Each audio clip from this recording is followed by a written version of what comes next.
Greetings, and welcome to the 6th Annual China-Africa Research Initiative Annual Conference at Johns Hopkins University School of Advanced International Studies, SAIS. This year's theme is Strategic Interests, Security Implications, China, Africa, and the rest. This is our first virtual conference, and I'd like to thank our CARI team, Associate Director Yoon Jung Park, Research Manager Kevin Acker, our editor Daniela Solano, and especially our program coordinator, Marie Foster, for all the work they did to put this conference together. The issues we will discuss today and through the next 8 days have become far more central to the China-Africa relationship since 2016. We've seen China establish its first overseas military base in Djibouti in this time. Peacekeeping missions, joint naval drills with Russia and South Africa, naval exercises with Cameroon, Guinea, Togo, France, Portugal, and the Gulf of Guinea. There's been a lot of activity. This salience was highlighted in the Trump administration's Africa policy, which mentioned China 17 times. The tone from Washington was described by one African commentator as combative and belligerent, and combat and belligerence are the themes of our conference on security and issues. We are delighted to launch the conference with this first panel, which will be moderated by Joe SIEGLE, the Director of Research at the Africa Center for Strategic Studies. In this capacity, he oversees the Africa Center's China and Africa research. He previously served at the Council on Foreign Relations and at DAI, Development Associates, as well as in various field capacities across the world with the international NGO World Vision. Joe, over to you.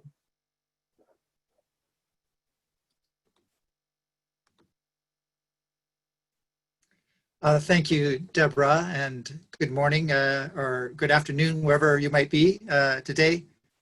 Yes, I have the honor of moderating today's panel on the Development Security Nexus. And we'll have 3 sets of panelists presenting, and then we'll have a period of discussion and Q&A. And we'll take each panelist in order. And our first set of panelists will be talking about a paper entitled China's Development Security in Practice, the Case of Mali. And the 2 authors are Dr. Lina BENABDALLAH and Dr. Daniel Large. Dr. BENABDALLAH is assistant professor at Wake Forest University and research fellow at SAIS CARI. She is the author of Shaping the Future of Power, Knowledge Production and Network Building in China-Africa Relations. And her research has appeared in numerous high-profile academic journals as well as public-facing outlets such as the Washington Post, Monkey Page, and Foreign Policy magazine. And Dr. Daniel Large is an associate professor at the School of Public Policy at Central European University in Vienna. His publications include New Directions in the Study of Africa and China, co-edited with Chris Alden, and Sudan Looks East, China, India, and the Politics of Asian Alternatives, co-edited with Luke Plately. So without further ado, let me turn it over to the panelists.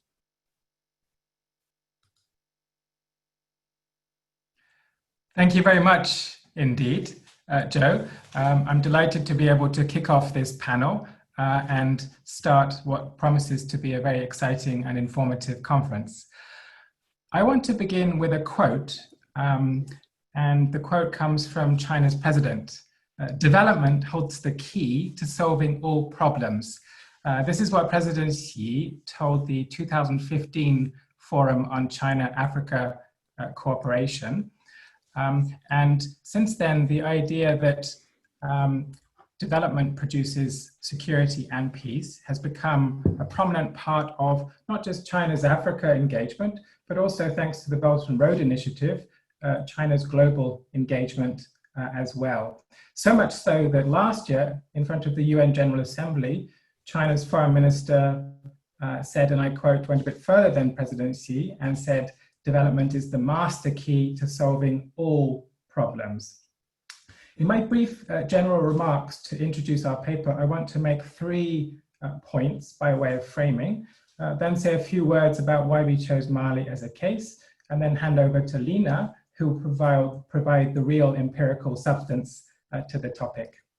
The first point I want to make is that the debate about the relationship between development and security in Africa was already a very established subject long before China more recently came to champion this approach. Other external powers and a variety of international organizations have experimented with and sought to apply ideas about development as the source of peace, understood as more than the absence of conflict, and have sought to apply variations on the theme of peace through development. They're not alone. A number of insurgent African rebel movements have also used this slogan to rationalize their struggle. It's thus a very familiar theme in terms of academic research and policy engagement of various kinds. The new twist, I think, is that Beijing has very much rejuvenated the idea conceptually, but also in terms of what it frames as the motivating rationale behind its practical engagement. My second point is that despite this long-standing interest in development, security, and indeed peace, there are particular Chinese characteristics that we should bear in mind when it comes to our general understanding of China's approach to development security. This is very much has its origins within China's domestic context, where the development security nexus has been premised on the idea of economic growth through a variety of means, forming the backbone of stability and ultimately peace. And so we therefore have a series of questions about this familiar interrelationship between China's domestic context and what it seeks to selectively externalize by way not just of practices, but also ideas behind these as well. China's use of the development security language takes different forms, of which three might be very briefly mentioned. This is first of all a language of description to describe in theory what China is doing. It's also a language of prescription, that is to describe what China and others should be doing. And finally, it's very much a legitimating discourse to provide the public guiding rationale for China's very multifaceted engagement in the continent and indeed the world, and to connect its role in African peace and security to claims about China's contribution to global governance and this new language it likes to use, the language of global public goods. Now, this in turn has been amplified by politicians, including in Mali, who repeat China's claims about development and security. So this actually takes on lots of different meanings beyond its nice artificial simplicity and attractiveness, and I think has come to very much overshadow many other aspects of China's engagement with security in Africa, including its increasing role in counterterrorism, as well as practical support for stabilization in a number of contexts as well. Many questions thus arise from China's use of this language, but in essence, the idea seems to be reduced to the power of economic change in producing security and ultimately peace. Now, while we might therefore think this is all about economics, we can't of course ignore or get around politics so easily, as Mali shows only too well. And this gets me to my final general framing point, which is applicable in Mali, but also in many other African contexts as well. This is that the prominence of China's claims about the power of development to produce security and peace very much contrasts with the conspicuous lack of knowledge about the application of this approach and the various results that it produces as well. We know much less about how this approach translates into practice or not, as the case may be, meaning how very diverse different Chinese actors may seek to implement this or not, as the case may be. We also know much less about the impact of these developmentally premised interventions in their own right, that is, as mounted by Chinese actors, and in terms of how these relate to other simultaneously connected forms of external interventions as well. And therefore, our research was very much motivated by the idea of trying to find out more about this approach in practice, in its own terms, but also in terms of its relations to the interventions of others as well, particularly how China's approach interfaces with, influences, and in turn is influenced by forms of militarized politics in Mali, a reminder of which we were given quite vividly in August this year with Mali's latest military coup. So turning to our case of Mali, why did we choose Mali? Well, very briefly, I think it can easily be said that Mali matters for understanding China's evolving engagement with peace and security in Africa, starting with the fact that it was the site of a remarkable turnaround in China's approach to armed intervention in Africa, when Beijing went from blanket condemnation of France's military operation as being a neo-colonial military intervention to China's very active support for and participation in UN peacekeeping mission in Mali, MINUSMA. Secondly, then, Mali is well known as being the site where China deployed its first, however symbolic, contingent of combat troops, thus meaning that Mali, together with South Sudan, inaugurated a new phase in the evolution of China's peacekeeping, transitioning from secondary support functions to more frontline roles. A third reason is that Mali, as the map has just shown us, can't be neatly bounded. It's very much interconnected with a conflict system across the Sahel. It's one important part of a regional conflict complex, in other words. And I think to date, it would be fair to say it's been somewhat overshadowed by interest in China's more high-profile engagements. We've heard about Djibouti already, but also in South Sudan as well. Finally, I think there are a set of more practical questions about China's approach to engaging in conflict zones and how this relates to its intervention in other African states and the interventions of other African external powers that also demonstrates the importance of this case. And in saying this, I don't want to overstate China's role in relation to the role of France and other external powers, including America and the United Nations, but nonetheless, it has become and looks set to be increasingly important as an external player in this field. To conclude then, the key overall aim of this paper was very much to seek to understand development security from China as an applied phenomenon and to connect China's official narrative with actual practices and results in the context of Malian politics. In other words, we need to not be prisoners of China's official legitimating rhetoric, but we need to undertake more rigorous investigative research and ask questions about practical implication and also the interface of that with different forms of politics in Mali, but also the Sahel and in other contexts as well. This has been particularly challenging, I think, since August of this year and the military coup. It's a familiar theme, but nonetheless remains an important theme. And to hear more about our empirical findings, I'll stop here and hand over to Lina, who will give us more substantive analysis. Thank you, Dan. Thank you, Joe, for the introductions. So what I want to do with my time is approximately just split my presentation into two parts. I want to go over some of the main development projects that China has started in Mali, and then talk about an evaluation of the development security nexus in practice, looking at these development projects that we found in our research, looking at China's presence and China's engagement and involvement in Mali.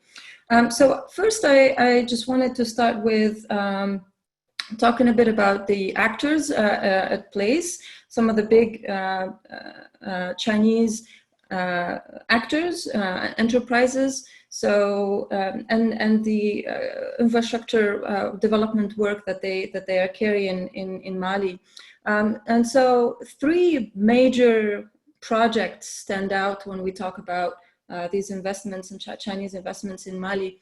And the first one is a university campus called Kabbalah University.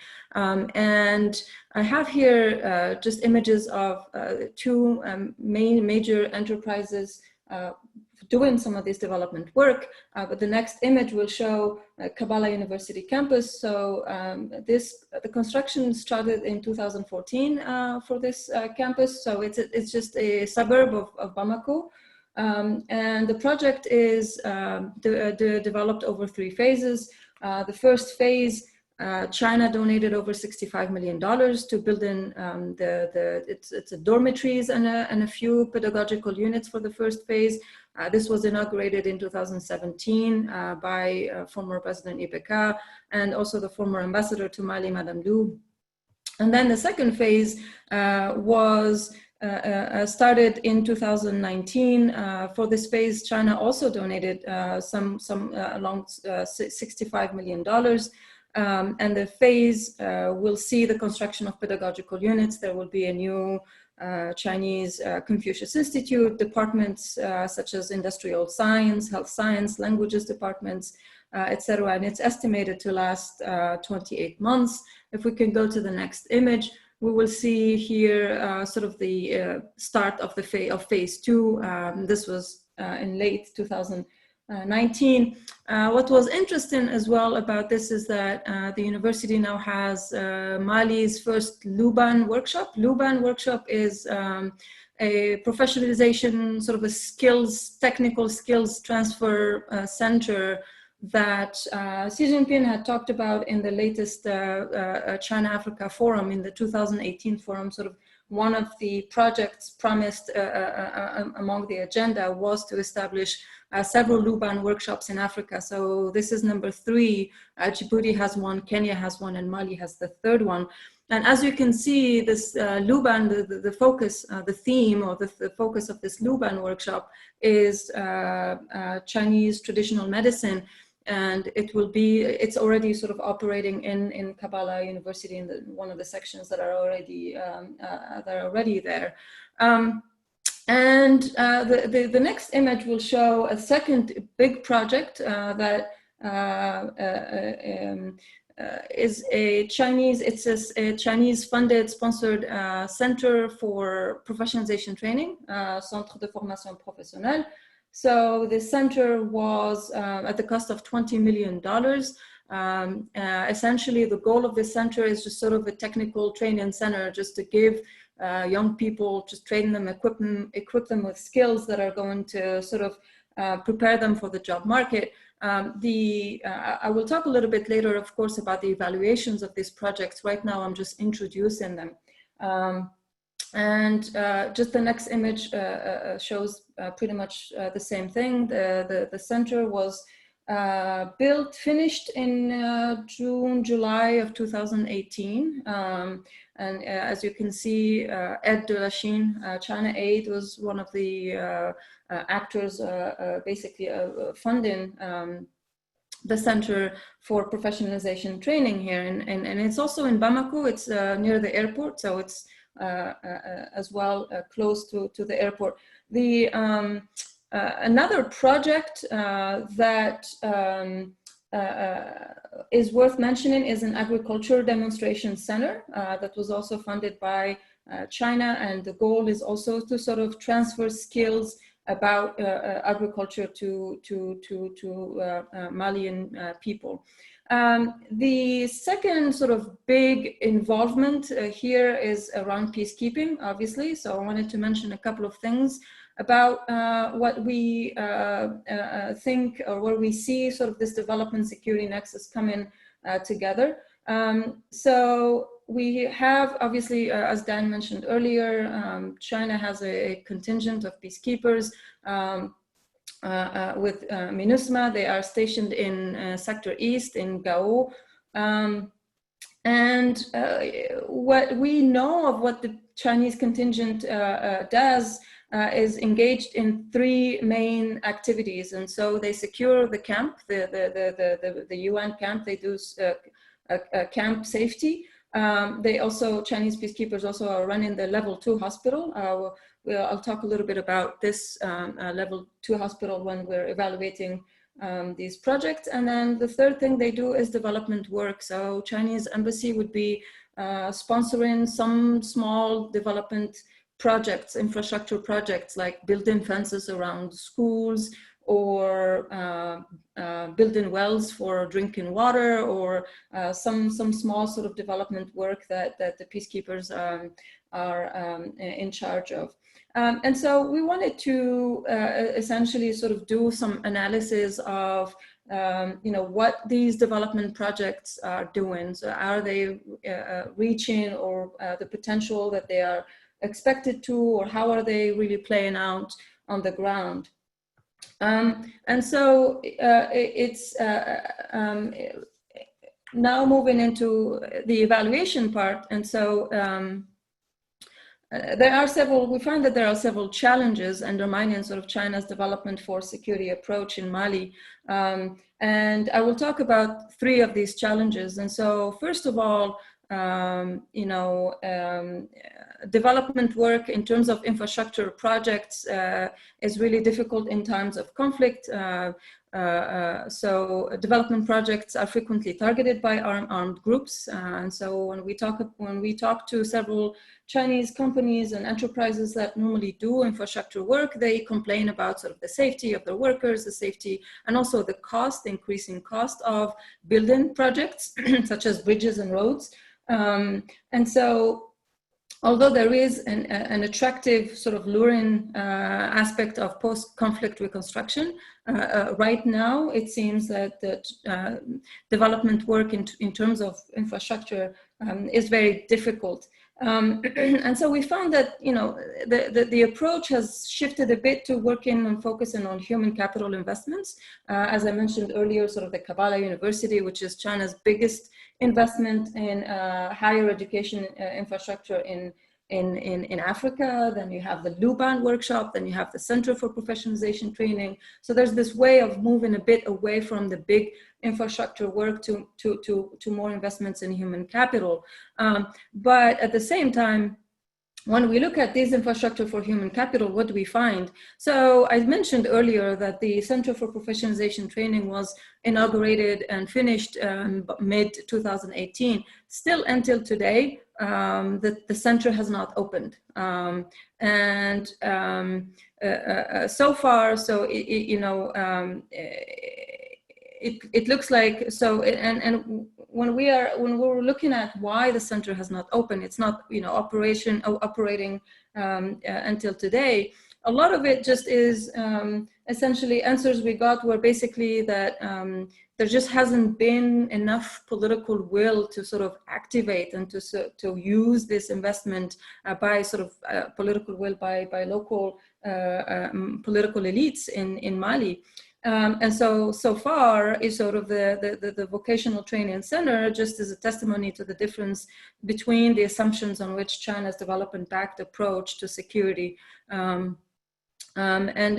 you know, on premise and theoretically, the center is supposed to provide skills for young people who are going to use these skills to find jobs, and the jobs are supposed to sort of improve economic and living conditions. But in reality, what we see, you know, is that the center is basically just a big, expensive ideal that has not materialized, and what's standing between that vocational center you know, and the realization of this potential is political will. And that's something that we found to be challenging for the Chinese approach. So far, you know, when we're looking at security, development, and governance, it looks like China has big advantage over other foreign partners of Mali, since it continues to invest greatly in development projects, like all these projects we mentioned, but at the same time, without political will from the government to make these projects count, it is really difficult for the development security nexus to move beyond the theoretical appeal. The second set of challenges that we're going to talk about is regarding the peacekeepers and regarding the work that Chinese peacekeepers doing in Gao. And here, I should say, just the L2 level hospital that Chinese contingent is running in Gao is the only one in Sector East. And a level 2 hospital is a hospital that allows for basic sort of surgical expertise and also trauma treatment. So far, as of 2018, the level 2 hospital, the Chinese run level 2 hospital has more than 4,000 or served more than 4,000 personnel, including peacekeeping troops, UN police, but also civilian staff. And so this is a huge contribution to MINUSMA.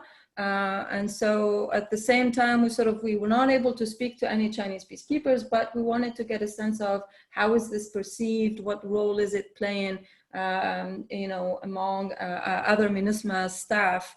And so, you know, generally, one of the most challenging limitations to multilateral and multinational missions that have several participating nations is speedy coordination and smooth communication.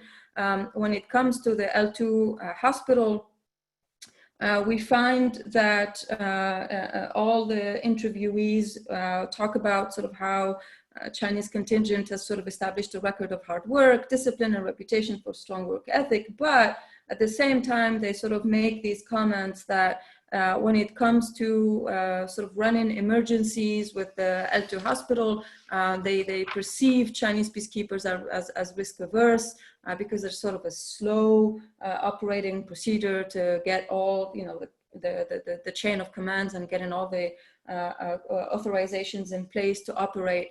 And so this is something that has sort of come to sort of almost loom over the perceptions of Chinese peacekeepers in MINUSMA, that they are hardworking and disciplined, but at the same time perceived as sort of kind of retreating and risk averse. And we thought that this presents a big challenge to China's engagement and China's approach in Mali, because it just doesn't, it shows a gap sort of in building trust, both with other partners operating in Mali, but also with local people.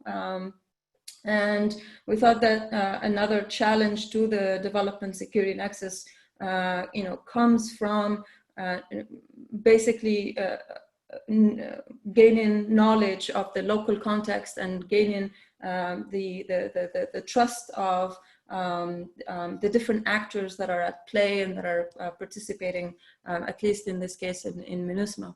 And so I'll wrap it up with this, and then we can talk more about these challenges in the Q&A. As sort of a basic conclusion, we found that China's development security nexus has a big potential in Mali because of these human capital investments that China is sponsoring and funding, but at the same time, it has huge limitations. A lot of it has to do with sort of understanding the governance aspect of the development security nexus, but also really sort of the conflict context puts more challenges to the development security nexus. Thank you.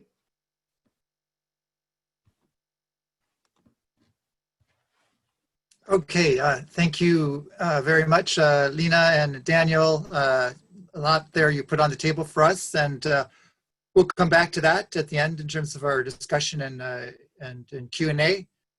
For now, I want to switch to our second group of panelists, who will be Dr. Ilaria CARROZZA and Dr. Nicholas March.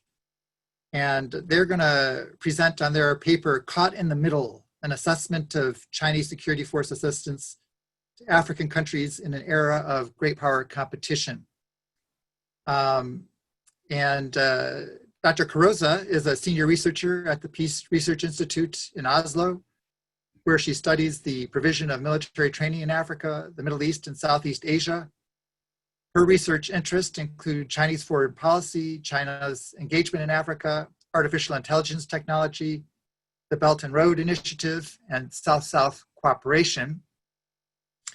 And Dr. Marsh is a senior researcher also at the Peace Research Institute in Oslo, where he researches the licit and illicit arms trade, military assistance, armed conflict, homicide, arms control, and disarmament. He has also been the chair of European Research Network on Small Arms and a consultant to the UN Office on Drugs and Crime to the Small Arms Survey. So with that, let me turn it over to our panelist. Thank you so much, Joe, for the introduction. And I'm also very happy to be here at this conference and to see so many great colleagues and friends, albeit just through a screen. So Joe already introduced us, but just to put our research in context, and for those of you who may not know it, PRIO is an independent research institute located in Oslo, Norway, which conducts research on the conditions for peaceful relations between states, groups, and people, and researchers here focus on a variety of topics, including conflict patterns, gender, humanitarianism, peace building, migration, security, and rising powers. Nick and I are involved, among other things, in a portfolio of research projects focusing on Security Force Assistance, SFA for short, and I'll come back to the definition of SFA in a moment. And in particular, this paper and the research behind it are part of a project funded by the Research Council of Norway, which is called SF Assist, which studies the provision of security force assistance to countries in Africa and the Middle East. Now, in this paper, we provide an assessment of Chinese security force assistance to countries in Africa in the context of great power competition. So perhaps it is slightly more focused on the security side of the nexus, but the development part also plays a big role, and this will become clearer in our presentation later. So I'll start off, and then Nick will take us through the empirical data, and I'll conclude with some preliminary observations. So moving on to the next slide, the main research questions that we start from are, is there any Cold War in Africa? If not, how should US-China relations be described otherwise? And finally, are African security forces caught in the middle between China and the US? So in the presentation, we will focus on primarily on the data we collected and empirical observations rather than the theoretical part, but this is also where we very much appreciate any feedback from you today. So next is a definition of security force assistance, or SFA, in the literature, which is described as involving donations of military training or equipment. There are several motivations for countries to provide a security force assistance, including enabling a partner to counter a specific security threat, such as terrorism or organized crime. It provides an alternative to deploying combat troops. And it also helps building closer relations between the provider and the recipient state. It also helps the provider showcase showing that it is being a good ally. And it also helps personal gain experience on the field.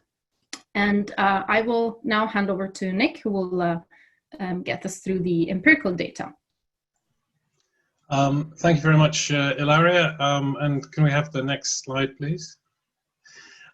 Okay, so I can give you a very brief summary of the history of the provision of security force assistance. But I think as we're also talking about development, I can mention that for the United States, at least, its budget for provision of security force assistance is about the same as its budget for provision of development assistance. So the security force assistance is, one of the US's main ways of interacting with states in Africa.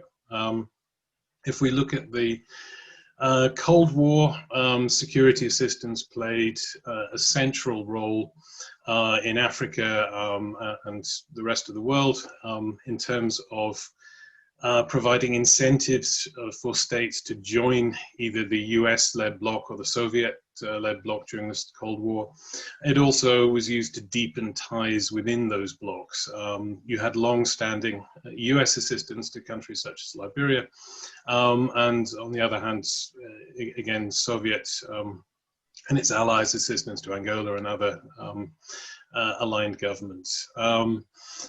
States also swapped and between blocs, and security assistance was used as a sweetener, an incentive. In particular, Somalia managed to swap twice during the Cold War, and each time it changed bloc, its new friends gave it large quantities of equipment and associated training. We then move into the so-called War on Terror after 2001, and security assistance has been a key element of US security strategy in Africa.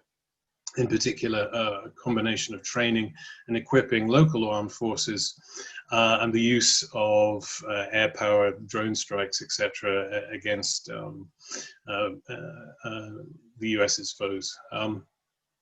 We now have contemporary claims that security force assistance is a renewed part of great power competition, claims especially from the US that China and Russia are using security assistance to gain new friends in competition with the United States, its traditional role.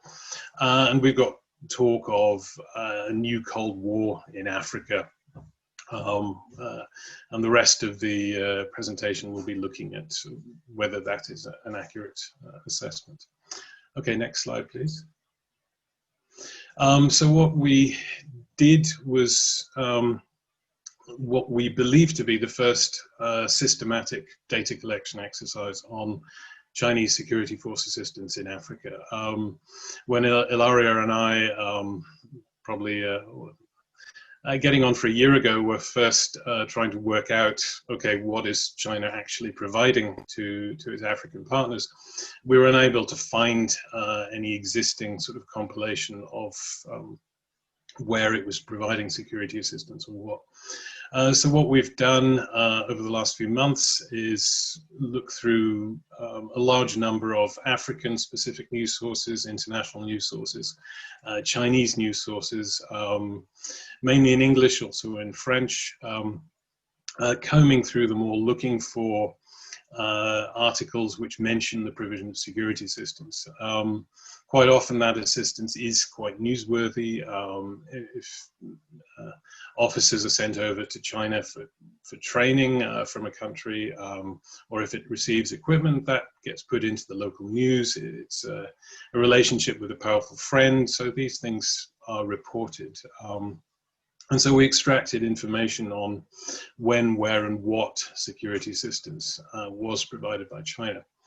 Of course, with using such heterogeneous data sources, what we have is a patchwork. You have information on provision of training here, provision of equipment there, and it's likely that there are many gaps, and it would be great if anybody listening to this, if you know of additional sources that we could use, that would be very much appreciated.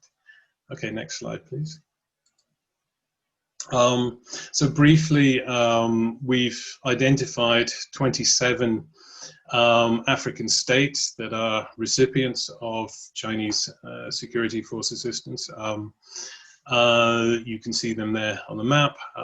There were also 2 organizations. Those were the African Union and ECOWAS, the regional organization in West Africa. Okay, next slide, please. Thank you. So I can give some very preliminary findings. Ilaria will go into this more in the later part of the presentation. In general, the Chinese security assistance was quite low financial value. Reported donations where financial value was mentioned were sort of millions of dollars worth, but not tens or hundreds of millions of dollars. China especially was prone to providing training, and often there were reports of troops, officers in particular, being sent to academies in China for training. And in terms of the equipment provided, there was a focus on non-lethal equipment. Lots of trucks, vehicles being provided, uniforms, medical equipment, things like that. Very little actual lethal weapons were being donated by China. Next slide, please. So we can compare that to the provision of security force assistance by the United States.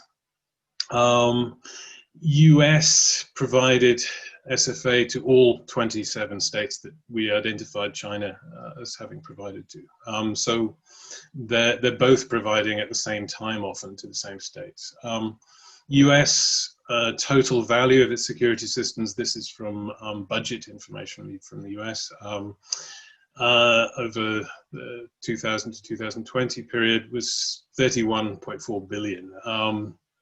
The bulk of that went to Egypt, about 4 billion to the rest of Africa. But still, as far as we can tell, and Ilaria will expand on this a bit more, the US provision of security assistance appears to be an order of magnitude larger than as provided by China. We're looking at US providing billions and China providing millions. Okay, I shall now hand over to Ilaria. Thanks a lot, Nick. And so to conclude our presentation, basically based on the data collected and a comparison between Chinese provision of SFA and US provision, we suggest a number of observations. First, again, as Nick mentioned already, the data suggests that Chinese SFA isn't dramatically more or less than the 100 million US dollars pledged by President Xi in 2015 at the UN. So in this sense, we haven't found undiscovered or hidden billions of spending, at least not on SFA. Second, the data also kind of corresponds to other aspects of China's involvement in Africa. So for example, most identified SFA recipients are also recipients of Belt and Road investments. So in this sense, SFA, we can say, is very much linked to Chinese economic interest in Africa.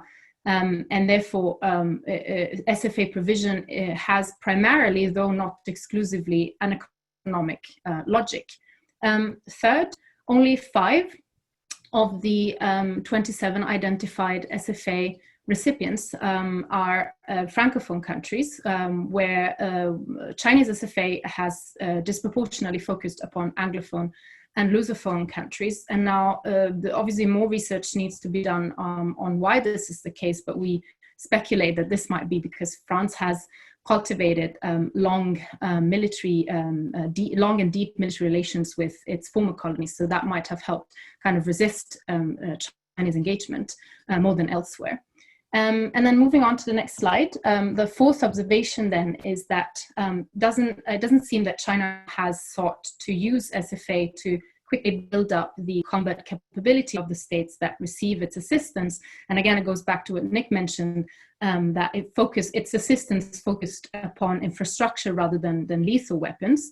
And this again is consistent with the kind of logic of building long-term relationships with African countries and developing countries more in general, rather than countering immediate security threats. Although these are, of course, very much relevant to China, especially as its engagement with the Belt and Road is expanding to areas that are affected by conflict. And fifth, all 27 states also received SFA from the United States, and many of them also received it from the UK, France, Portugal, or the EU. So in a sense, we couldn't find any such thing as a Chinese or US client state for that matter, and no block of states type of formation, as was the case during the Cold War. So then to conclude, we offer some preliminary conclusions that, first of all, Chinese provision of SFA in Africa, again, is not on a comparable scale to that provided by the US. Secondly, Chinese provision of SFA adds to an already very crowded environment of multiple SFA providers. And finally, that external competition and rivalries seem to then play out more within individual African states rather than between blocks of African countries. So therefore, to go back, circle back to the original research questions, there are many consequences of this, of course, but especially in light of great power competition and the question of whether there is a new Cold War in Africa, African states may indeed be found caught in the middle, but not so much of in the middle of a Cold War between the US and China, but rather among a wide range of SFA providers. So then they could be, on the one hand, they could be in a good position and being able to play rivals against each other and exploit opportunities that come with multiple sources of funding and assistance. But on the other hand, this may also exacerbate some of the problems that a huge variety of providers may create. And this is something that we explore in other parts of our research. And there's a recent report that came out on countries in the Sahel specifically. But one of these problems, for example, is fragmentation. So of course, the more providers you get, the more the risk is of further fragmenting security forces in recipient countries. And I will leave it at that. And we're happy to take comments, questions, and we really appreciate any feedback any of you might have. Thank you so much.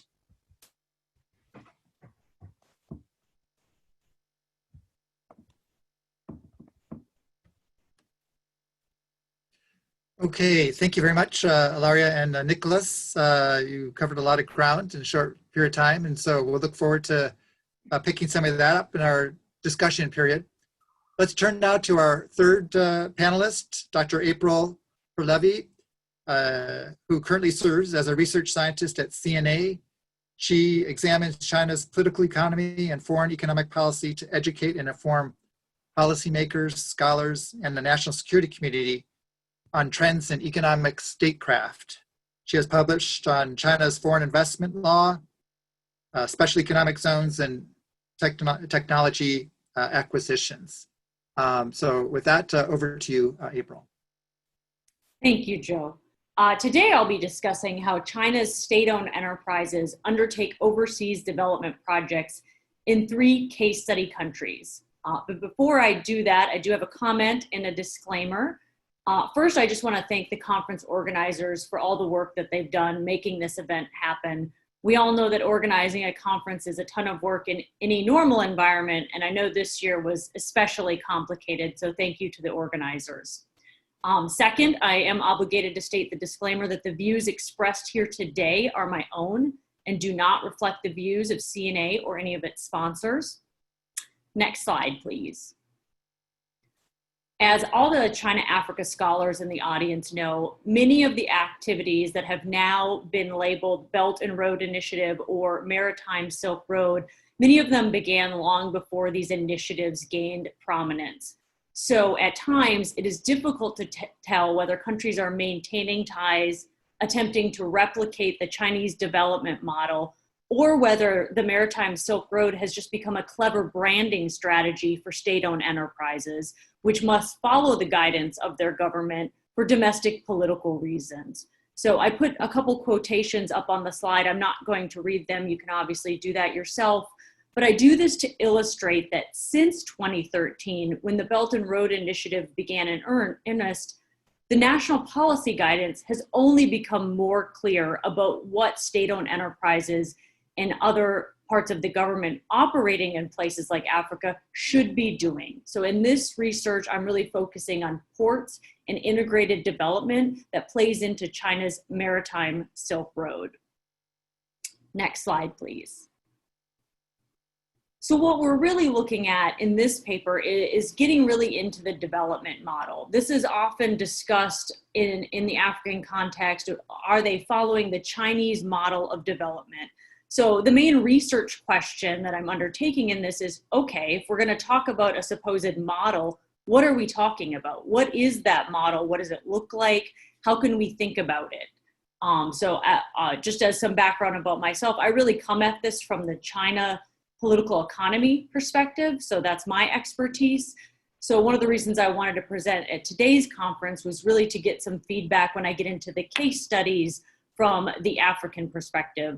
That is not my area of expertise, so I welcome some Q&A on the cases I discuss in the empirical section. So the reason I really focus on models of development is because models are analogies that help us make sense of a complicated world.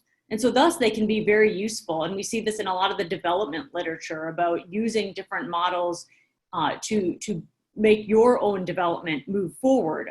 This has definitely been the case within China, where models have long been a facet of socialist governance.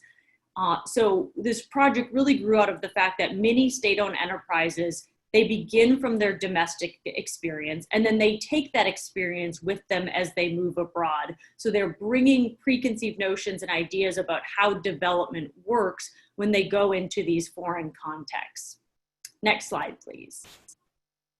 In this particular analysis, in this paper, I focus on what is affectionately known as the Shako model. So I put up this graphic, this org chart, mainly just to show that Shako is actually only a very small enclave within the larger Shenzhen special economic zone within China.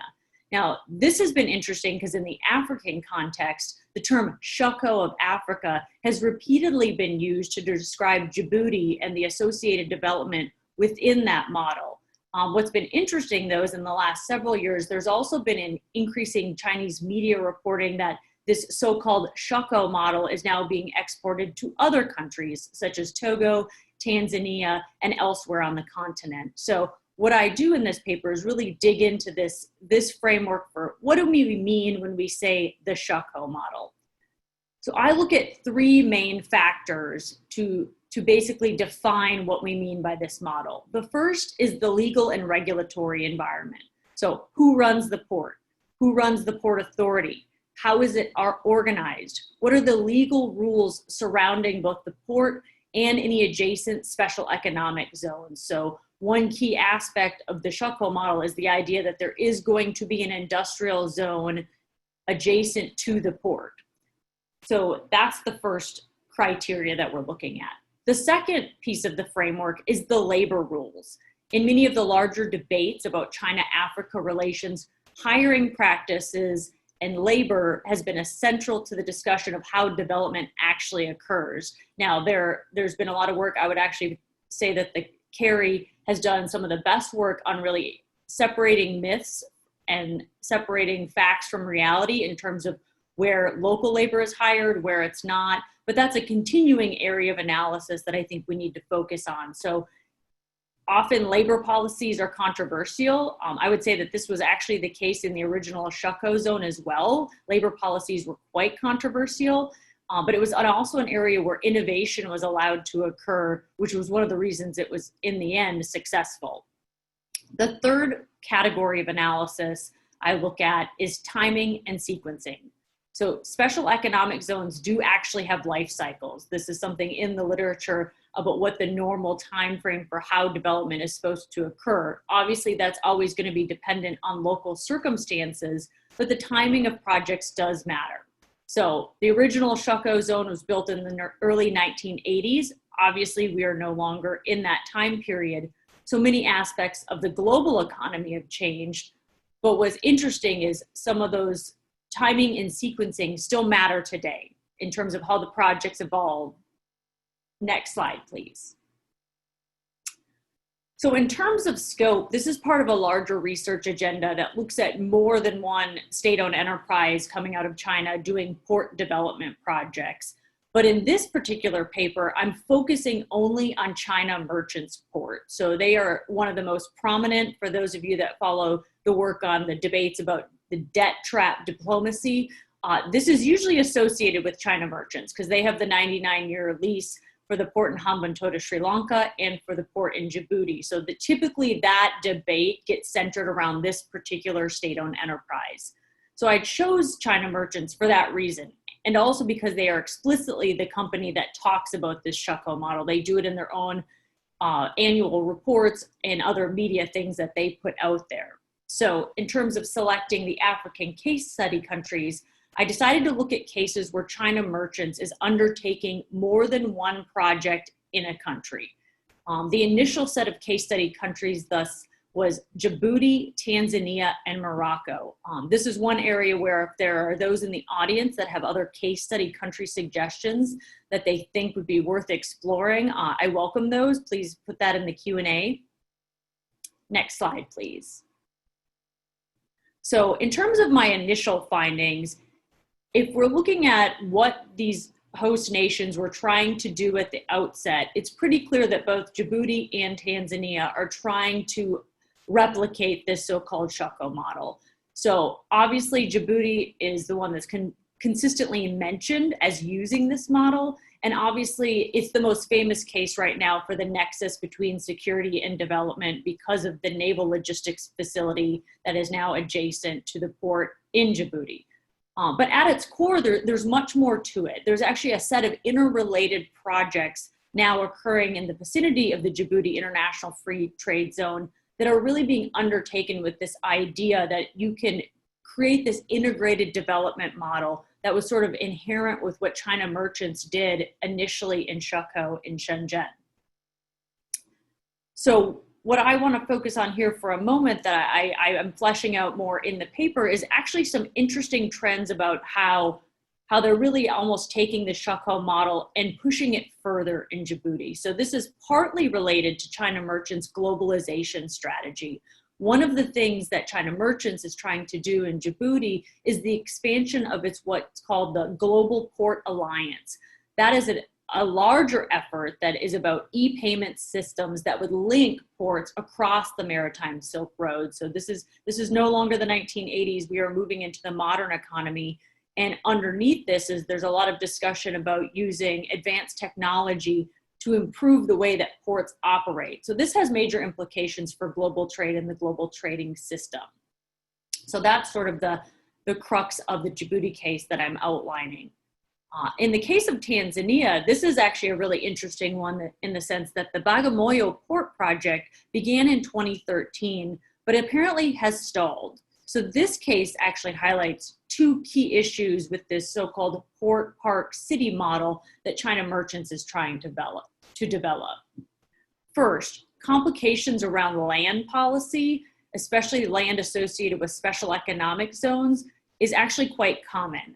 The challenge is that once that happens, those projects tend to stagnate. In the case of Tanzania, the director of the Tanzanian Port Authority said, quote, "Land is for Tanzanians, and as the government, we're ensuring they get a share." So essentially, this sort of highlights that there was concerns about sovereignty and that they weren't getting a fair deal in the way this project was unfolding. The second issue that the Tanzanian case brings to our attention is the potential for competition within one country among individual port projects. In this case, the main port in Tanzania is still Dar es Salaam. That's about 95% of the volume of trade in and out of Tanzania goes through that port. And as some of the controversies in Bagamoyo became preeminent, the Tanzanian government made the decision that they, quote, wanted to focus on the modernization of the Dar es Salaam port instead. So essentially, while the original plans that were drawn up for Tanzania really did look like this port park city model that China Merchants talks about, those ambitions have not yet been fully realized. I don't completely count this out. I think there's still probably room for negotiations in this particular case, and there's still a lot of discussions about moving forward with these development projects, but it does highlight some of the challenges in terms of these negotiations on the ground. Next slide, please. In Morocco, I examined two ports of interest, which is the Soma port in Casablanca and the Eurogate terminal in Tangiers. Based on an initial examination, I am arguing that these are not following the Charcot model. What is going on here is actually quite different. So the graphic you see up on the slide is the Terminal Link joint venture. That is a joint venture between China Merchants Port and CMA CGM, a French shipping firm. In that joint venture, China Merchants holds a 49% stake. And really what this was an attempt several years ago as part of China Merchants' globalization strategy. So this highlights actually broader trends in the shipping industry, specifically the consolidation of ownership under a smaller number of firms and the increasing use of equity joint ventures to provide financing for these capital-intensive projects. There are about roughly 14 ports worldwide that are currently run by Terminal Link. But the real reason behind this is some of these projects do get expensive, and it makes sense to bring funds from multiple actors together to ensure that these projects get online. Next slide, please. So there are a lot of implications of this work, but I'm just going to focus on two for this presentation. Essentially, what I like to point out, and what I think was really nicely put out in the first presentation here on the panel, is countries have agency. I like the way the first panelist mentioned political will, because countries can shape their development outcomes, and there is a substantial negotiation process that occurs between China, the state-owned enterprise, and the host nation. And what I will say, though, is controversies over land and sovereignty are actually quite common. These are not surprising. And the original special economic zones in China were highly controversial. So there is definitely going to continue to be these sort of negotiations between Chinese firms and host nation governments. The second implication is what I already mentioned about the shipping industry. So while development is a negotiation between these distinct actors, some of these projects are reducing the leverage of any individual country because there's only so many actors you can go to for expertise on port management or for constructing and building ports. Port development is capital intensive, especially if you want to build a facility with the latest technology. And so competition among ports in one country or even in one region that are closely located together could be an issue for the long-term sustainability of those port projects. Next slide, please. So to conclude, I just want to focus on one key focal point moving forward, and that's how this Maritime Silk Road effort evolves as the PRC government releases the 14th five-year plan. As I mentioned at the outset of this presentation, the maritime goals laid out in the 13th five-year plan were quite clear. Those have now been further expanded and intertwined with a series of policies that have come out in the past several years from Xi Jinping that really center around this building China into a, quote, strong maritime nation. So for state-owned enterprises, this means they have to do more than simply go out and build ports. I imagine in the next five-year plan, there's going to be even more specific guidance about how they align their overall maritime strategy with the other objectives. And what's going to be key for countries in Africa is deciding whether and when those objectives align with the host nation goals and imperatives. And that's where I think the Tanzania case is a really interesting one in this context. With that, I will close and thank you for your time today. And I look forward to the Q&A.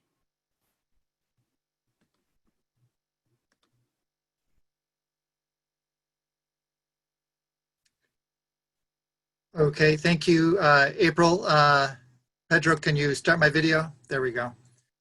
Okay, thank you very much. Another really interesting presentation. And so I'll take a few minutes now to offer a few discussant comments, and then we'll switch over to the question and answer. I would start by just thanking each of the panelists for the thoughtful work that went into the papers. I believe all the papers are going to be available on the SAIS CARI website, and so I encourage everyone to take a look. I thought each of the three papers was very thoughtfully done and intellectually stimulating and well worth reading. So I encourage you to have a look.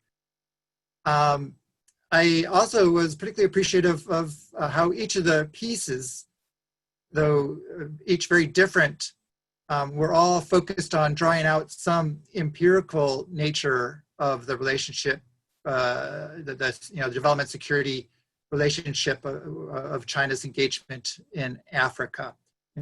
Importantly, each defined, what that security development relationship looked like. And so it's important that we are clear about that in each context, but really appreciate the efforts to dig deeper for each of these papers. And in the first paper, Dr. BENABDALLAH and Dr. Large, they looked deeply into what's going on in Mali, a case we don't hear a lot about vis-a-vis China. And I think particularly interesting for the security development discussion is this is an active conflict context. And so what does, how do those dynamics play out with China's external engagement there? That's a valuable contribution.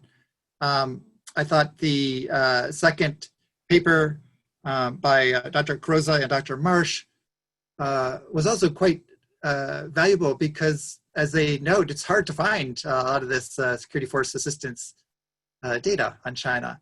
And so their digging adds real value, and they at least give us some ballpark figures on what we're talking about and where, and drawing out the relationship and the sort of preponderance of support to the Anglophone and Lusophone countries, I think is quite helpful. And so gives us something more tangible to work with. And then lastly, in terms of Dr. Levy's paper, it's also quite appreciated that she took a very functional approach. So bringing us down from the big picture conceptual discussion about security development and looking at the real practical nature of a particular state-owned enterprise, the China Merchants Group, and how they are applying their model in practical terms, and looking at some of the political economy dimensions of that in three places, Djibouti, Tanzania, and Morocco. And so a lot there, obviously a lot more to unpack, but some really useful contributions. In terms of comments, I would offer just three sort of general observations to think about. The first would be with regards to the issue of governance. And I would like the discussion to sort of unpack that to a greater extent. Several of the papers mentioned this, but governance is a key element of the development security nexus. And in fact, a lot of literature, we talk about development security governance nexus. And governance is important because it's key to ownership, it's key to whose interests are being represented, it's key to sustainability. In the first paper by Lina and Danielle, they referenced this, that a lot of China's approaches at a government-to-government level. And so it doesn't necessarily bring in the community-based part of development. And so it's important when we talk about China in a state security discussion, just whose interests are being represented. I thought April's paper and her mention of Tanzania was useful again in this regard, because we get into the issue of African agency and how a Tanzanian government, relatively more representative, has pushed back on the China integrated port model, at least in this case, and they were unwilling to displace hundreds or thousands of people in order to pursue that development. And so bringing in an element of governance, I think, is really helpful for us to think about these issues. The second point I would mention is I'd like to see more unpack the notion of China's approach of development leading to security. And Lina and Daniel's paper, I think, was most explicit about what China's model is on this front. But a development security directional engagement assumes that poverty is a driver of conflict, and I think that it's arguable that's not always the case. And in Mali, even you have an ideologically driven conflict with the militant Islamist groups that you have fused religion with insurgency, and certainly they're playing up issues of poverty as a mobilizing factor, but it isn't clear that poverty is the driver. And so I would, as we talk about China's approach, I think it's worth unpacking to a greater extent just how does that model, which of course is debated more generally anyway, is development, security, development. And of course, the two are complementary. But how does a development first approach play into Africa's security and development? And as part of that, what is the role of debt that goes with that? So each of the cases in one way or another referenced the role of infrastructure and debt that's being accumulated. How does that factor into the ultimate goal of development and security in these African countries? And that leads me to our third and final point, and that's just to throw out the question of whose security and development are we talking about? Normally when we have this discussion, it's assumed we're talking about the security and development of the host country, in this case African countries. Yet, whether explicitly or implicitly, several of the papers in their presentation were effectively looking at China's security and development and their approach. And so, for example, in looking at the port development initiative in Douala in Djibouti, the focus was on how China was using its economic interest to expand its security engagement on the continent. In a similar way, in the paper on security force assistance, we were looking at how China was using its economic objectives to drive its sort of security security efforts. And even in terms of the peacekeeping effort in Mali, the notion was that there's only 170 soldiers on the active combat soldiers in the Chinese detachment. The question or the focus seemed to be that China was looking how to use its security forces to support its economic investments in Mali. And so, the question of whose security, whose development are we talking about? And several of the papers referenced, again, explicitly or implicitly, that part of the bigger picture here is China looking to lay a groundwork for a broader security engagement on the ground, and it's using these ventures to look at what it would need to do to have a larger security presence, and whether that be in support of the Belt and Road Initiative or something else. So a lot of thoughtful ideas that were generated out of each of the papers and presentations. I'm not doing them justice with this short summary, but I throw those out for us to consider. And let's turn now to our question and answer session.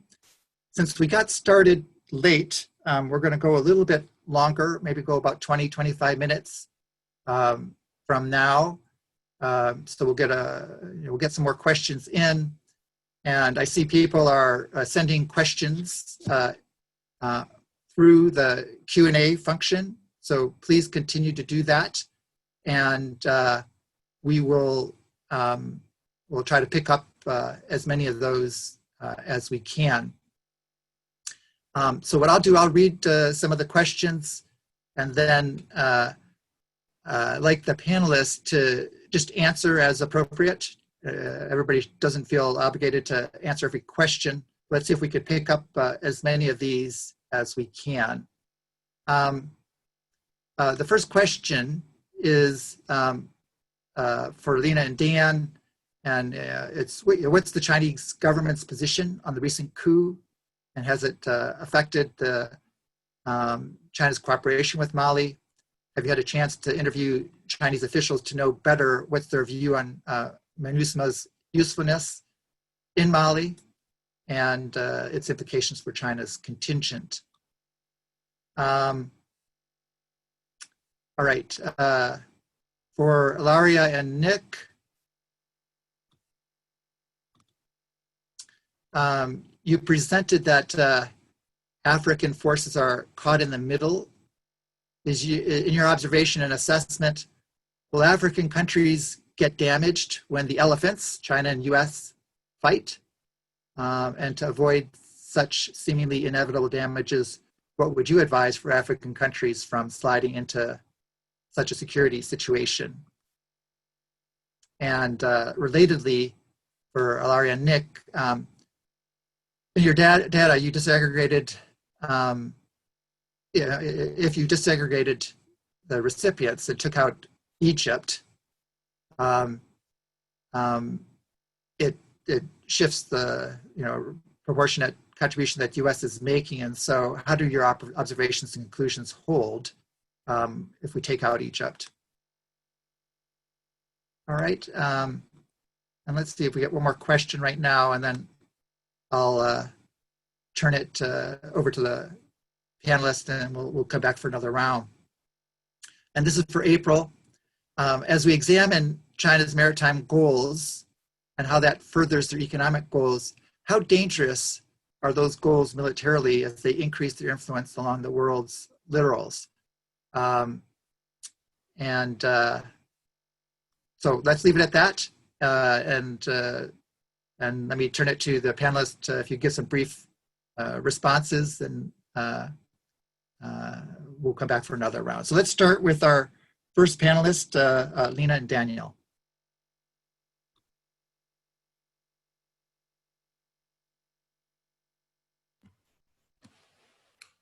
Okay, I can offer just some answers, and then Dan can complement or add things as necessary. I think so. The question about what was the Chinese government's position to the coup, I mean, it was very similar to China's government position to the first coup, to the earlier coup. And this was essentially basically calling on parties in Mali to return to normal order and to uphold national unity and stability. This was something that we saw from the Chinese government earlier, and so it hasn't changed. There wasn't anything more than that. It was just mentioning that, and I think that it's also really early to tell what if there will be more reactions from the Chinese government about the more recent coup.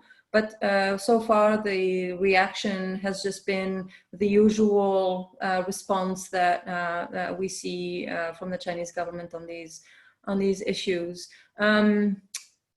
Did we get the chance to interview Chinese officials to know better what is their view on MINUSMA's usefulness or lack of usefulness in stabilizing Mali? So this is a really interesting question. The way we approached fieldwork on this question was to try to do everything we can to provide sort of a holistic image and view of what China is doing in Mali. And so oftentimes, really, when we talk about China-Mali, the engagement goes immediately to MINUSMA. And so we try to be conscious of that and try to do as much as we can to provide the bigger picture. And so we didn't just focus sort of on MINUSMA and the Chinese contingent in MINUSMA to give us a view of what China's engagement in Mali was. We tried to do an approach that looked at all the other elements.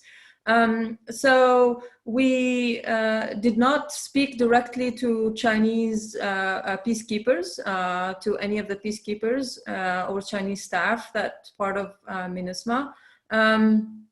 And I think that if we had to sort of, what we see emerging, at least preliminarily, MINUSMA is an opportunity, and then may want to speak a bit about this as well.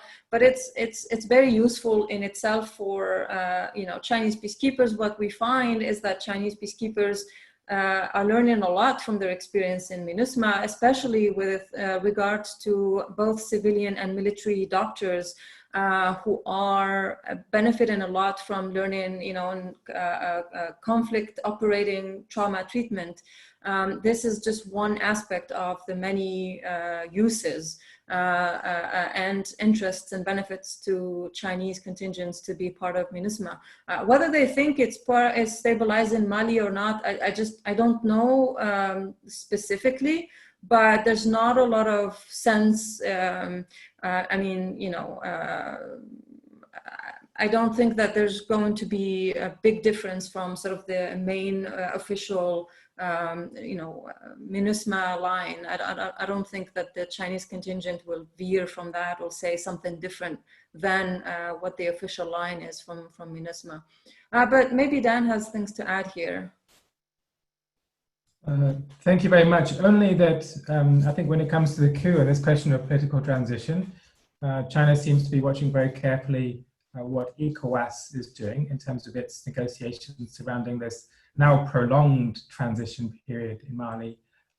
So I think we have to watch and wait. Much is uncertain, but it'll be fascinating to watch how China rebuilds its political relations to continue its links to the new ruling regime in Mali.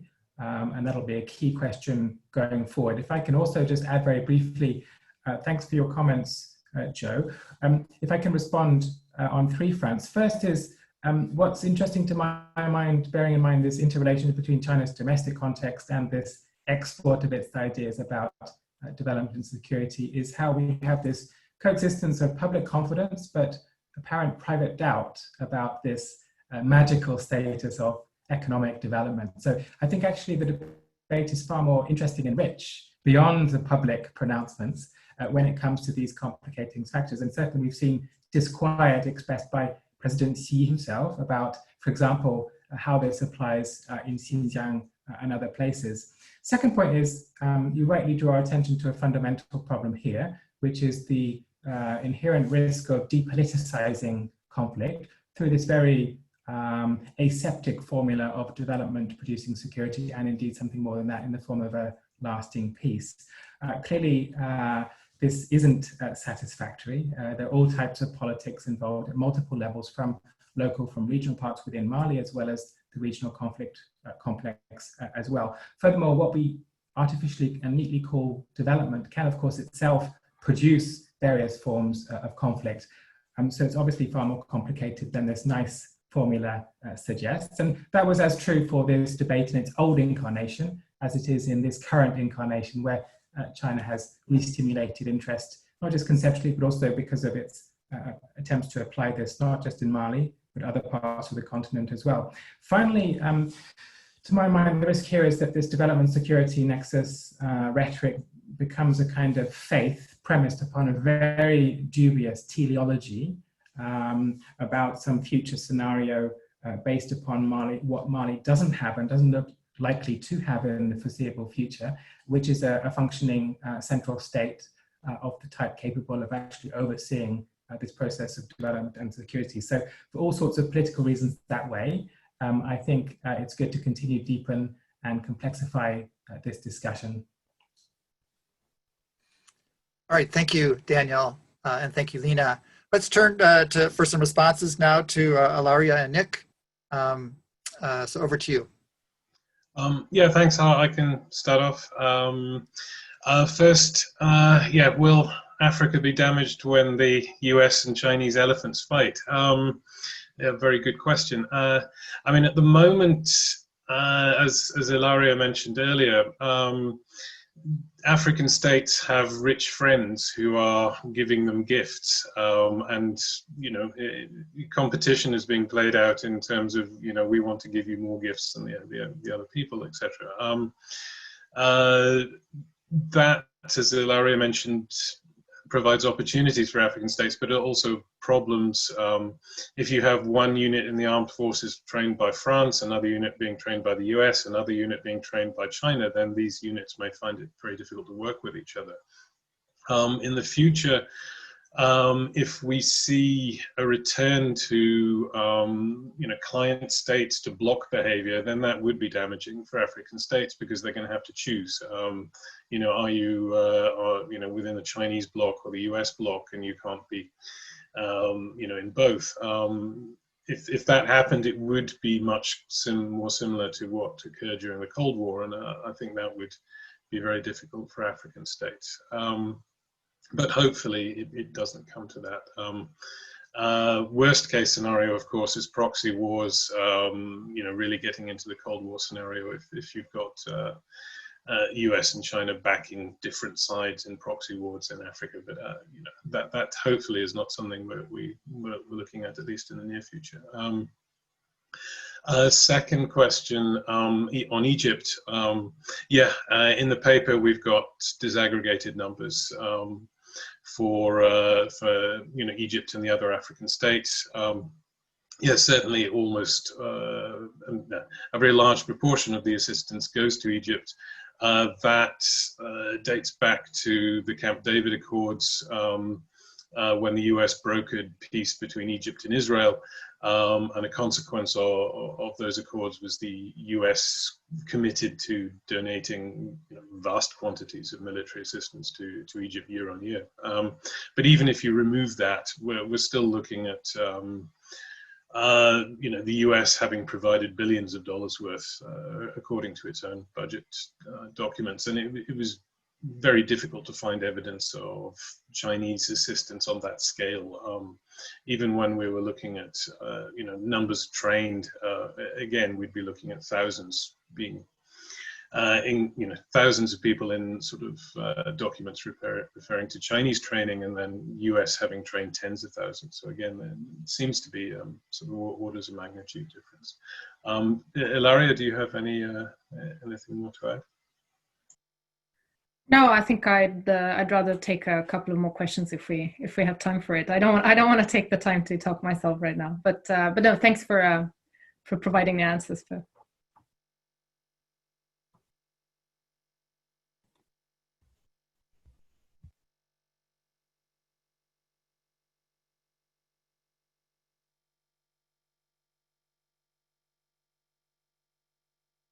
Okay.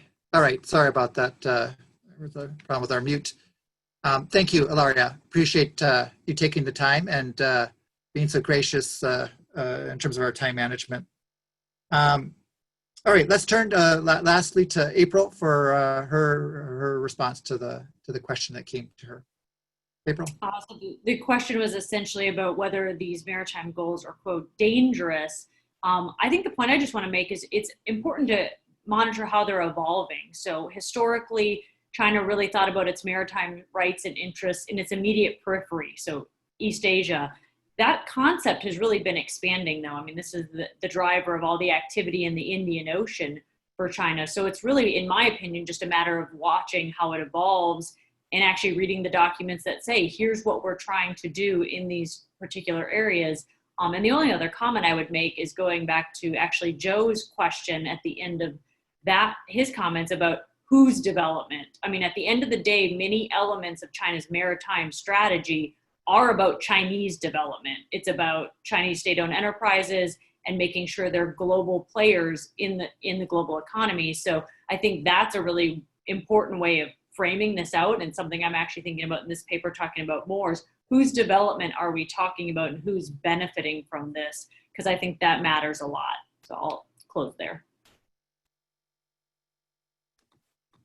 Okay, thank you, April. A lot to pick up on subsequently. Let's take one more round of questions. Thanks to panelists for being so brief. Lets us get more of these questions in. Thank you for all the participants for sending in your questions. We have a lot of good ones. The next question is getting at the point on political will that Lina and Daniel raised in their paper. To what extent has host country political will versus the Chinese government's political will shaped the processes that they are studying? Also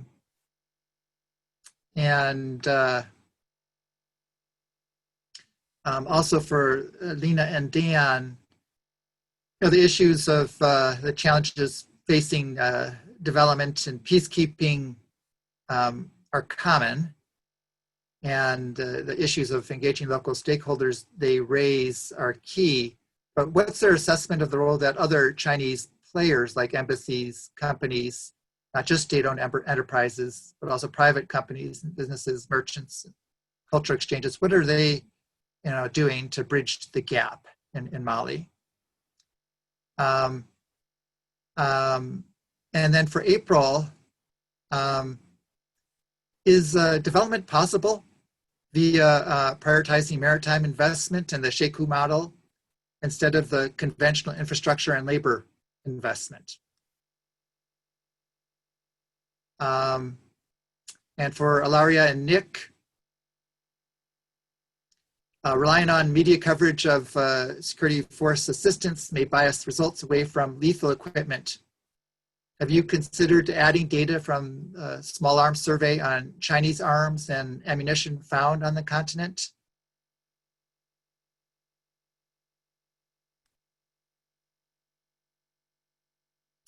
All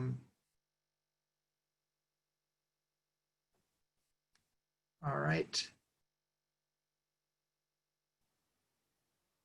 And then this is for everybody. Two final questions that everybody can pick up. Have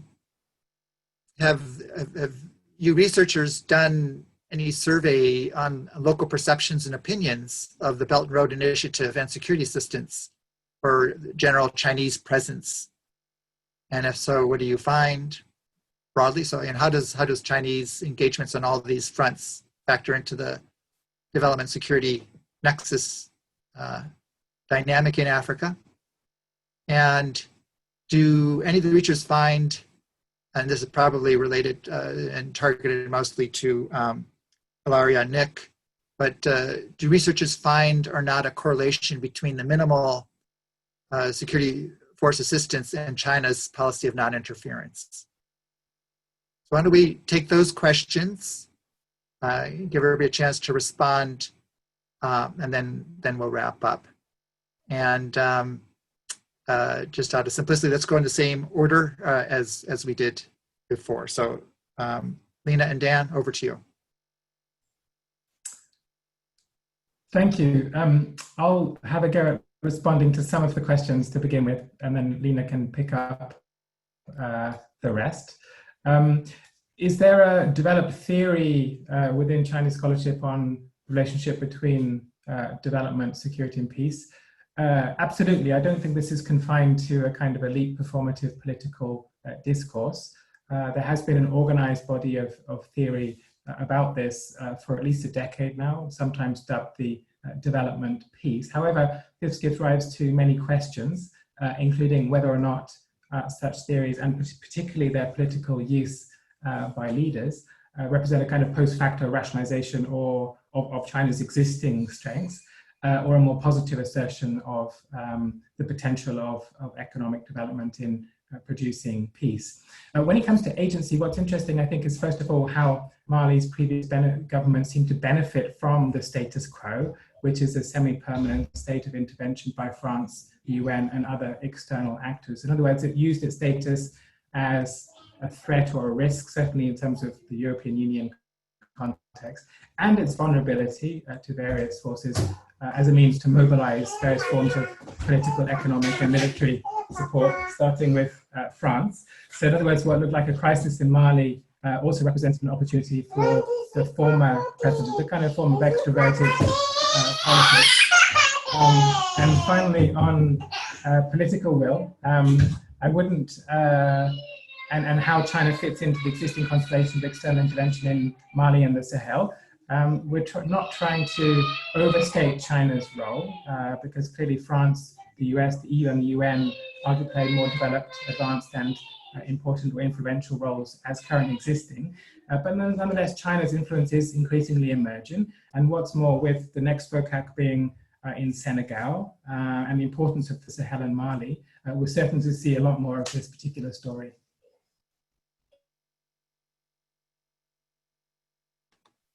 Okay, thank you, Daniel. Lina, were you going to, would you like to add anything else to the questions posed?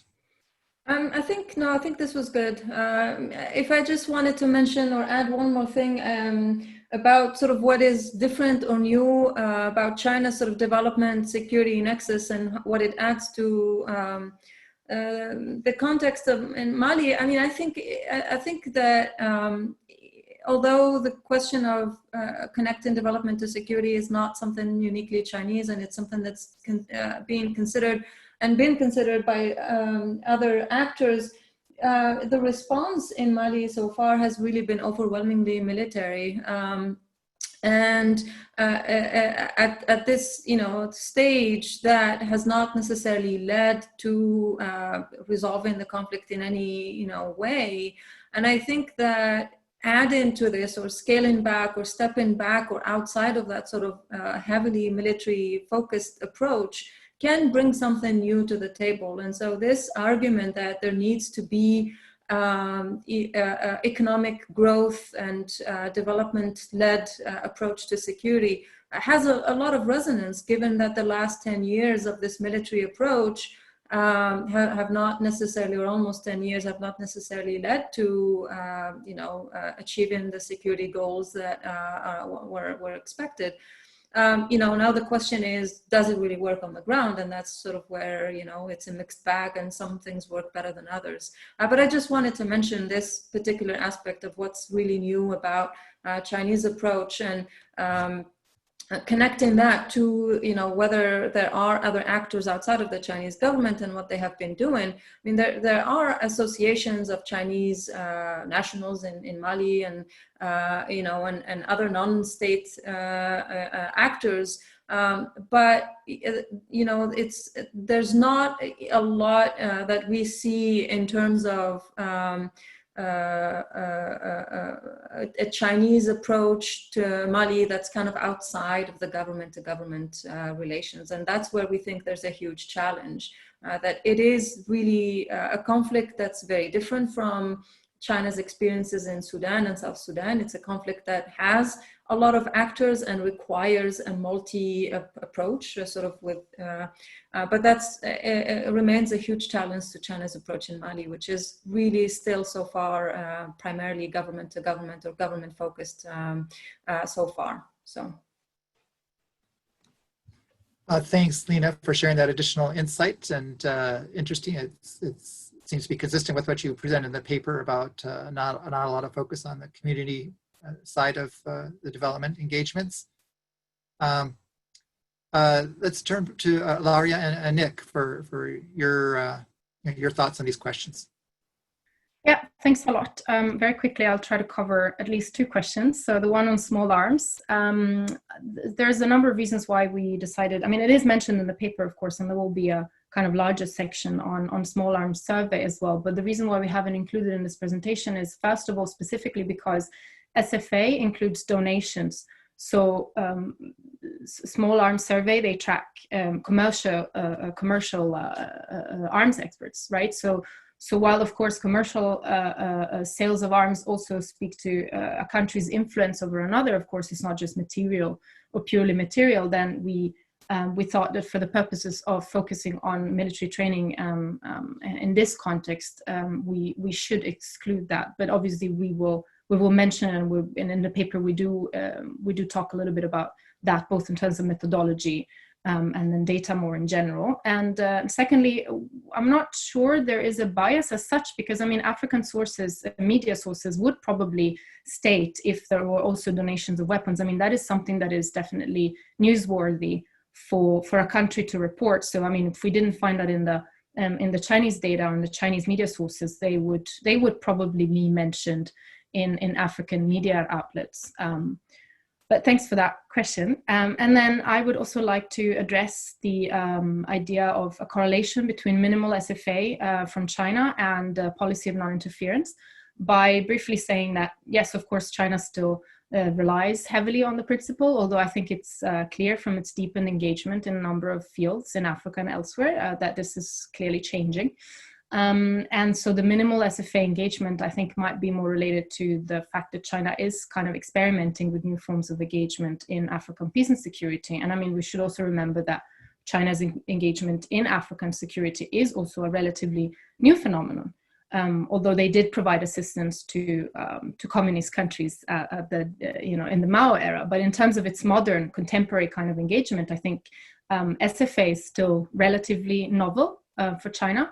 But this said, I think we might see some changes, and we might see an increase in that. And I mean, if we think back at the latest FOCAC, the Forum on China-Africa Cooperation in 2018, Xi announced 50 security assistance programs.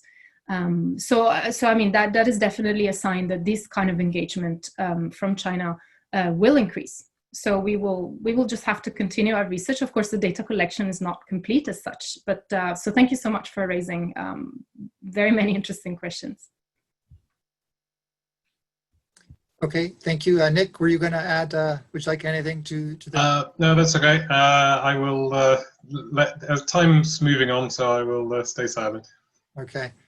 I can see why you are good partners. So you each can speak for the other very nicely. So let's turn finally then to April for her final remarks. I want to just comment on the question regarding, could there be a focus on maritime infrastructure as opposed to conventional? I would say that's actually not an either or question. Certainly if you're talking about the Chinese development model, port infrastructure is conventional infrastructure. This is very much central to how they did business. And interestingly enough, in the Tanzania case, the Bagamoyo port, it was supposed to be linked to the rail networks that would thus link the port to the interior countries of Central Africa. So the original plans were to really kind of build out this traditional conventional infrastructure port, connect it to a railway so that you can move good inland. So in that case, it's not an either or. They're fundamentally related. And this goes back to the political will question. At the end of the day, the Tanzanian government didn't have the funds that they were supposed to put up as part of the projects and decided they weren't quite happy with the way the negotiations. I'd like to hear more about, what was going on inside those negotiations to see what the real issues were. I haven't been able to delve down into that just yet, but at the end of the day, the government decided that it wasn't taking the direction they want, and which is why I say I don't think it's dead. Some people are like, the project's dead.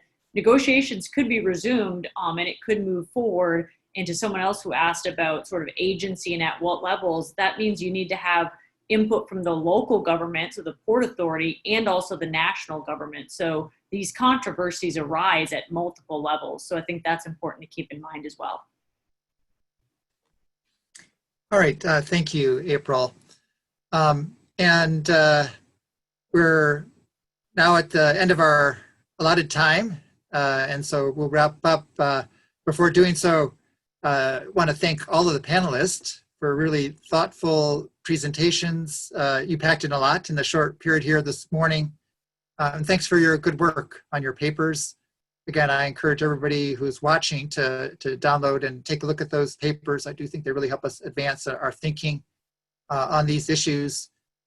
And I also want to thank, on behalf of all the panelists, SAIS, CARI for all the efforts in organizing today's event. So thank you, Dr. BRAUTIGAM, Marie, and Pedro, and all the others who were part of this. And I think for all China-Africa watchers, we applaud your fortitude in pushing on and doing this year's conference, and in an innovative way by hosting a panel every day here for the next 7 or 8 days, I believe it is. And as part of that, I want to remind all of our participants that the next installment of the conference will be tomorrow, same time, 9 a.m. Eastern time, Washington time.